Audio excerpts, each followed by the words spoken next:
নিজের কান ও মনকে শান্তি দিন। সব কথা যেমন কানে জায়গা দেওয়া উচিত না, তেমন সব কথা মনকে অশান্ত করার সুযোগ দিবেন না। বদনজর সত্যি, এটি আমি বিশ্বাস করি ও মানি। কারণ খেয়াল করবেন, আপনি যখন ভালো কিছু করবেন অনেকে দেখে না দেখার ভান করে যায়, কিন্তু যেদিন ভুল করবেন এমন এমন মানুষ বের হয়ে আপনাকে শোনাতে আসবে যারা আপনি নিজেও হয়তো কল্পনা করতে পারবেন না। আবার দেখবেন ফ্যামিলির পিকচার দেওয়ার পর ফোন দিয়ে বা মেসেজে খুশিয়ে তথ্য বের করার কত মানুষ হাজির। মোট কথা, আপনি অনেক সুখে আছেন।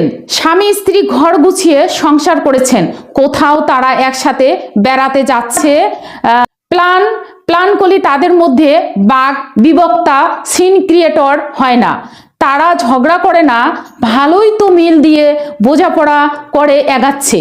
খড়কুটো আগলে ধরে বেঁচে থাকছে, সন্তানকে সুপথে রাখার চেষ্টা করছে। এসব বিষয়গুলো সহ্য করার মতো মানুষ পৃথিবীতে খুব কমই আছে। ট্রাস্টমি, সত্যি কম আছে। শুনুন, কারো দ্বারা যদি আপনার জীবন সামান্য উপকার হয়ে থাকে, তার জন্য কিছু না করেন, কিন্তু তার কথা স্মরণে রাখেন, দোয়ায় রাখেন। ভালো কিছু করুন। কৃতজ্ঞতা এক অমূল্য সম্পদ, যা আপনাকে মানুষ হিসেবে পরিচিত করবে।